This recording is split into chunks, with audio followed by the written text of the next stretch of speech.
ముంబై ఉగ్రవాదుల కీలక సూత్రధారుల్లో ఒకరైన పాక్ కెనడియన్ తహవూరు రానా విచారణ ప్రారంభమైంది. జాతీయ దర్యాప్తు సంస్థ ఎన్ఐఏ విచారిస్తుంది. ఈ విచారణలో సంచలన విషయాలు వెలుగులోకి వస్తున్నాయి.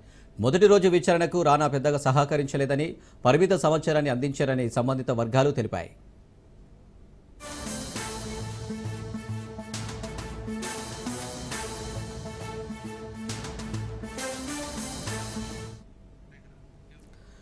ప్రాథమిక సమాచారం ప్రకారం రానా సొంత ఊరు పాకిస్తాన్ పంజాబ్ ప్రావిన్స్లోని చిషావత్ని అనే గ్రామం.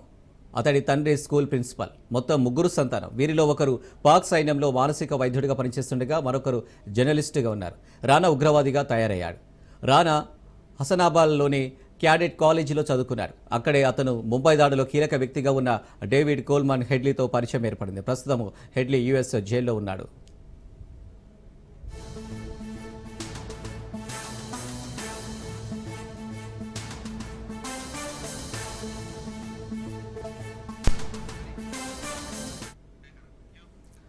పంతొమ్మిది 1997లో రానా భార్య సమ్రాజ్ రానా అఖ్తర్ అనే ప్రాక్టీసింగ్ ఫిజిషియన్తో కలిసి కెనడా వలస వెళ్లాడు. అక్కడే ఇమిగ్రేషన్ కన్సల్టెన్సీ ప్రారంభించాడు. ఆ తర్వాత హలాల్ మాంసం వ్యాపారాన్ని ప్రారంభించాడు. హెడ్లీ కన్సల్టెంట్గా నటిస్తూ ఉగ్రవాద కార్యకలాపాలకు పాల్పడ్డాడు. ఈ ఇమిగ్రేషన్ వ్యాపారాన్ని ఒక ముసుగుగా వాడుకున్నాడు.